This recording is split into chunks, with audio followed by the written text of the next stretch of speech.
At the Georgia Trust for Historic Preservation, we believe our state's unique historic resources are worth saving. For 20 years, our Places in Peril program has been at the forefront of identifying and protecting Georgia's most threatened historic sites, places that face challenges like demolition, neglect, and inappropriate development. As we celebrate the anniversary of this important program, today we proudly unveil the 2025 list of Places in Peril. These 10 sites represent Georgia's diverse and rich history, places that need our voices, resources, and dedication to survive. Since 2006, Places in Peril has brought attention to almost 200 endangered sites across the state, and the impact is undeniable. Over 95% of these places remain standing.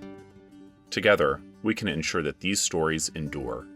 Visit georgiatrust.org to learn how you can get involved.